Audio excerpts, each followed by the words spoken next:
फिर आज हम लोग शुरू करने वाले हैं लाइव प्रोसेस, और ये जो है ट्रांसपोर्टेशन चैप्टर का नाम है। यहाँ पर देखिएगा काफ़ी अच्छा चैप्टर है।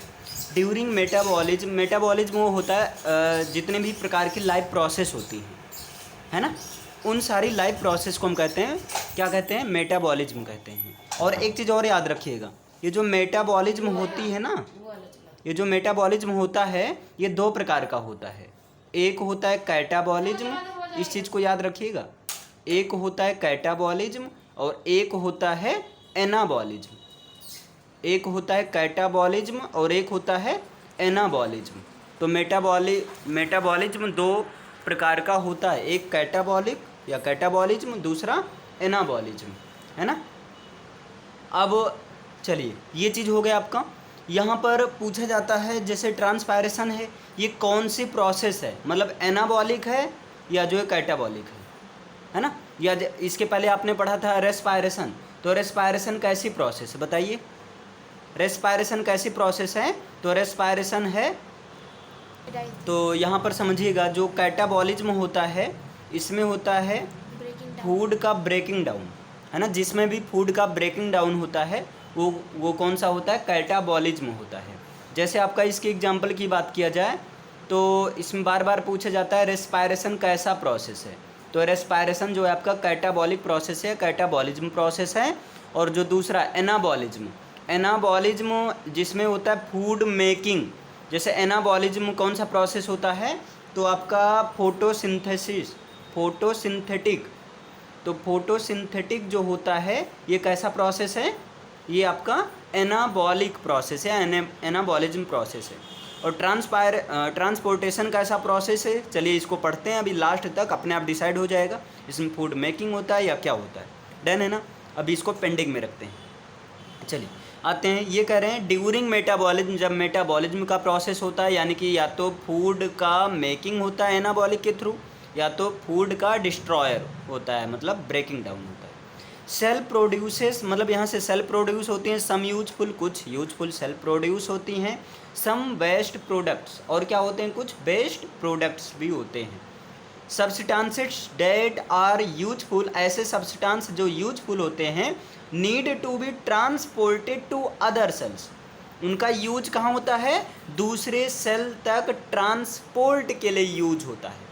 उनको मतलब दूसरे सेल तक ट्रांसपोर्ट करके क्या किया जाता है, भेजा जाता है।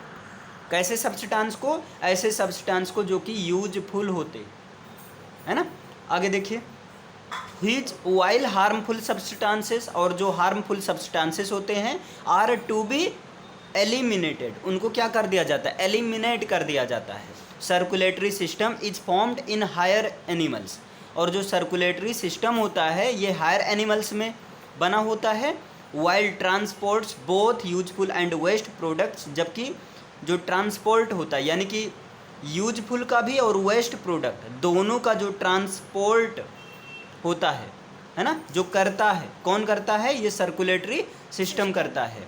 और क्या होता है, to and fro to their target parts within the body, मतलब बॉडी में इधर उधर जिस भी पार्ट तक पहुंचाना रहता है वहाँ तक क्या करता है, वो टारगेट करता है। तो यहाँ से एक चीज़ ये याद रखिएगा, ये पॉइंट बनाकर लिखिएगा कि circulatory system is formed, circulatory system higher animals में होता है, और ये क्या करता है, बॉडी में यूजफुल और वेस्ट प्रोडक्ट दोनों का उसके प्रॉपर प्लेस पर, है ना, क्या करता है, सर्कुलेट करता है। जैसे यूजफुल जहाँ जहाँ भी नीड है, वेस्ट प्रोडक्ट को क्या करता है, उसको ट्रांसपोर्ट करके बाहर निकालता है। डन है। चलिए दूसरा क्या है, ट्रांसपोर्टेशन इन ह्यूमन बींग्स। अब ये तो पता चल गया जो भी हायर एनिमल्स होते हैं उन सब में सर्कुलेटरी सिस्टम पाया जाता है, ठीक है। अब यहाँ पर देखा जाए ट्रांसपोर्टेशन इन ह्यूमन बींग्स में कैसा होता है, तो यहाँ पर देखिएगा, the transport system of human beings also called the circulatory system, क्योंकि ह्यूमन भी क्या होता है, हायर एनिमल्स में ही आता है ना। तो ट्रांसपोर्ट यानी कि ह्यूमंस में जो ट्रांसपोर्ट सिस्टम होता है इसको और क्या कहा जाता है, सर्कुलेटरी सिस्टम भी कहा जाता है ना। और ये किससे बना होता है, तो किससे बना होता है, comprises of a blood vascular system, एक तो ब्लड वेस्कुलर सिस्टम से और लिम्फेटिक सिस्टम से बना होता है। ये चीज़ याद रखिएगा। तो ट्रांसपोर्टेशन इन ह्यूमन बींग्स को और क्या कहते हैं, तो ये पॉइंट आपका मिल गया। इसको कहते हैं सर्कुलेटरी सिस्टम कहते हैं। और ये पूरा का पूरा प्रोसेस किससे बना होता है, तो ये बना होता है ब्लड, दो पार्ट से बना होता है, ब्लड वेस्कुलर सिस्टम और लिम्फेटिक सिस्टम से बना होता है। अगर पूछ लिया जाए बताइए ह्यूमन में जो ट्रांसपोर्टेशन सिस्टम होता है ये कितने पार्ट से बना होता है, कितने पार्ट होते हैं, तो ये दो होते हैं, एक तो ब्लड वेस्कुलर सिस्टम और दूसरा लिम्फेटिक सिस्टम, है ना। इतना डन हुआ, एक याद रहेगा ना। अब ये नेक्स्ट पॉइंट, जो ब्लड वेस्कुलर सिस्टम होता है इसके 3 कंपोनेंट्स होते हैं, जैसा कि नाम से ही क्लियर है, ब्लड वेस्कुलर सिस्टम मतलब ये ब्लड से रिलेटेड है। तो ब्लड वेस्कुलर सिस्टम के कितने कंपोनेंट होते हैं, 3 कंपोनेंट होते हैं। एक तो होता है ब्लड, दूसरा होता है ब्लड वेसल्स और तीसरा होता है हार्ट। यानी कि आपको इन्हीं 3 के बारे में अच्छे से पढ़ना है ना। हाँ, तो यहाँ पर अभी इन ब्लड वेसल्स का मतलब एक प्रकार से वेन्स, नसाएं, ब्लड मतलब जिस वेसल्स के थ्रू क्या फ्लो होता है, चलता है ना।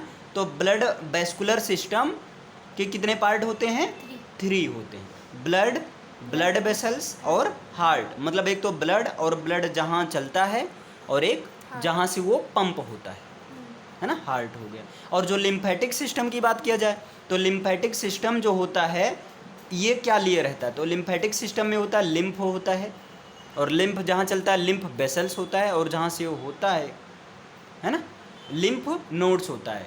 तो लिम्फेटिक सिस्टम के भी 3 पार्ट हैं और ब्लड के भी। अब आप इसको एक कॉपी दीजिए, इस चीज़ को आप चार्ट वाइज समझ सकते हैं। जैसे देखिए ओवरऑल आपको पढ़ना क्या इस चैप्टर में, जैसे आपको पढ़ना है ह्यूमन ट्रांसपोर्टेशन सिस्टम, अभी सही हो जाएगा, ह्यूमन ट्रांसपोर्टेशन सिस्टम आपको पढ़ना है। तो याद रखिएगा जो ह्यूमन में ट्रांसपोर्टेशन सिस्टम होता है इसी को कहा जाता है सर्कुलेटरी सिस्टम। आप इन साइड समझ सकते हैं, है ना। इसी को क्या कहा जाता है, सर्कुलेटरी, CIRCULATRY, सर्कुलेटरी सिस्टम, इसी को कहते हैं सर्कुलेटरी सिस्टम। और human circulatory system overall 2 part से बना होता है।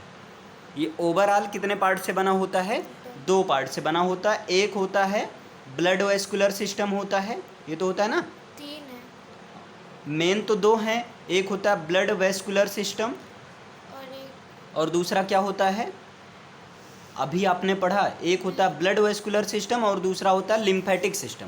और दूसरा पार्ट क्या होता है, लिम्फेटिक सिस्टम, LYM और PHATIC, लिम्फेटिक सिस्टम होता है। ये चीज़ हो गया, ओवरऑल 2 पार्ट होते हैं। अब बात किया जाए ब्लड वेस्कुलर सिस्टम के 3 पार्ट होते हैं। इसके ये 3 पार्ट में सब डिवाइड होता है। एक तो होता है ब्लड, है ना, और दूसरा होता है क्या होता है, ब्लड वेसल्स होता है, ब्लड वेसल्स होता है, और जो तीसरा होता है वो हार्ट होता है। इन 3 के बारे में आपको पढ़ना है ब्लड वेस्कुलर सिस्टम में। और लिम्फेटिक में भी 3 पार्ट होते हैं, है ना। एक होता है आपका लिम्फ होता है ना। अभी इन सब के बारे में बताया जा रहा है क्या होता है, कैसे होता है। लिम्फ होता है और दूसरा क्या होता है, बताइए भाई, लिम्फेटिक वेस्कुलर होता है, लिम्फ वेसल होता है ना, हाँ लिम्फ वेसल्स होता है। दूसरा होता है आपका लिम्फ वेसल्स होता है, और तीसरा होता है लिम्फ नोड्स होता है, तीसरा होता है आपका लिम्फ नोड्स होता है।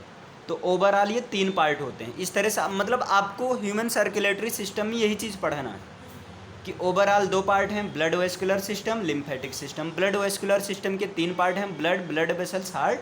और लिम्फेटिक सिस्टम के आपके 3 पार्ट हैं, लिम्फ, लिम्फ वेसल्स और लिम्फ नोड्स, ये N है ना। तो 3। चलिए फिर इन तीनों के बारे में एक आप चार्ट, इसके बाद ये चीज़ लिखने के बाद पॉइंट वाइज पॉइंट लिखने के बाद आप ये एक चार्ट बना लीजिएगा ताकि अच्छे से माइंड में सेट हो जाए। फिर आगे आते हैं, अब आते हैं एक एक देखते हैं क्या कैसे होता है। यानी कि सबसे पहले बात करते हैं ब्लड, है ना, और देखते हैं कि ब्लड क्या है, कैसे होता है, कैसे बनता है, कहाँ पर रहता है ना, पूरा इसके बारे में देखिएगा।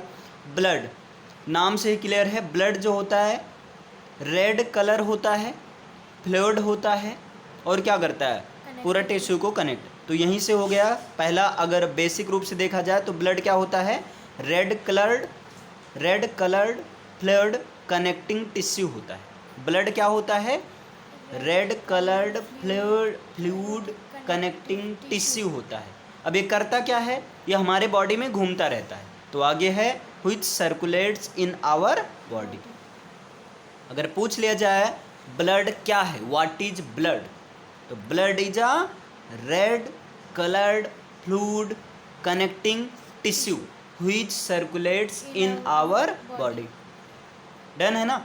दूसरा नंबर, ब्लड रेड क्यों होता है, ये सब पॉइंट वाइज करके आपको लिखना है ना। और कभी भी जैसे एक पॉइंट लिखिए, एक पॉइंट ऐसे आप लिखिए तो दूसरे पॉइंट के लिए एक लाइन ही गैप कर दीजिए। दूसरी पॉइंट के लिए क्या कीजिए, एक लाइन गैप कर दीजिए। इससे क्या रहेगा, हाईलाइटेड, मतलब जैसे एक पॉइंट आपने लिखा पूरा, ये एक लाइन में एक पॉइंट आया, फिर दूसरा आप गैप कर दीजिए थोड़ा, है ना। तो इससे क्या रहेगा, थोड़ा हाईलाइटेड, पेन चेंज कर, हाईलाइटेड रहेगा। जैसे जब आप रिवीजन करेंगे तब आपके लिए आसान रहेगा। चलिए फिर आते हैं, यहाँ देखिए ब्लड जो है रेड क्यों होता है, ये भी है। ब्लड जो है आपका रेड क्यों होता है, तो देखिए blood is red because it content a red pigment called haemoglobin in its red cells. और यहाँ से ऑप्शनल में क्वेश्चन बनता है कि ब्लड रेड क्यों होता है, तो बिकॉज ऑफ हीमोग्लोबिन, है ना। और दूसरा नंबर है, जब ब्लड रेड, ये हो गया। अब ब्लड करता क्या है, तो blood supplies nutrients and oxygen to all living cells. Blood क्या करता है, सारे लिविंग सेल में एक तो न्यूट्रिएंट्स का सप्लाई करता है और दूसरा नंबर ऑक्सीजन का करता है। And collects waste products and carbon dioxide, और क्या करता है, कार्बन डाइऑक्साइड तथा वेस्ट प्रोडक्ट को कलेक्ट करके to be thrown out of the body, उसको शरीर के बाहर निकालने के लिए हेल्प करता है। यानी कि ब्लड इतना काम करता है। डन।